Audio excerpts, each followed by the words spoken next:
Too much happiness, too much unhappiness. Out of due time, men are thrown off balance. What will they do next? Thought runs wild, no control. They start everything, finish nothing. Here competition begins. Here the idea of excellence is born, and robbers appear in the world. Now the whole world is not enough reward for the good, nor enough punishment for the wicked. Since now the world itself is not big enough for reward or punishment. From the time of the three dynasties, men have been running in all directions. How can they find time to be human? You train your eye and your vision lusts after color.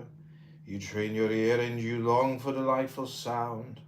You delight in doing good, and your natural kindness is blown out of shape. You delight in righteousness, and you become righteous beyond all reason. You overdo liturgy, and you turn into a ham actor. Overdo your love of music, and you play corn. Too much happiness.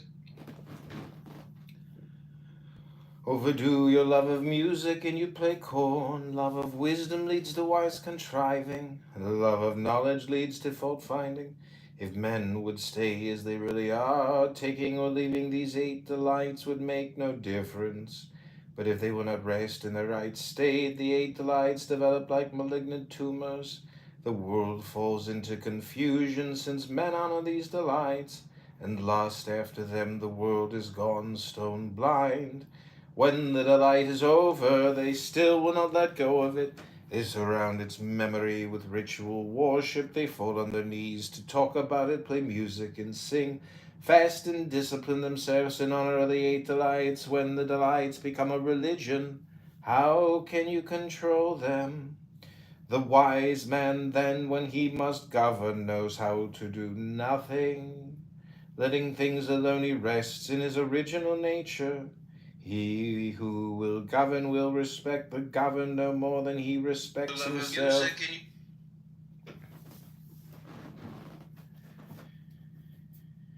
If he loves his own person enough to let it rest in its original truth, he will govern others without hurting them. Let him keep the deep drives in his own guts from going into action.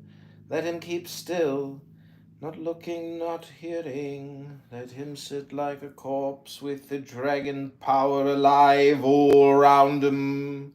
In complete silence, his voice will be like thunder. His movements will be invisible like those of a spirit, but the powers of heaven will go with them. Unconcerned, doing nothing, he will see all things grow ripe around him. Where will he find time to govern? The kingly man, my master said, that which acts on all and meddles in none is heaven. The kingly man realizes this, hides it in his heart, grows boundless, wide-minded, draws all to himself. If he loves his own person enough to let it rest.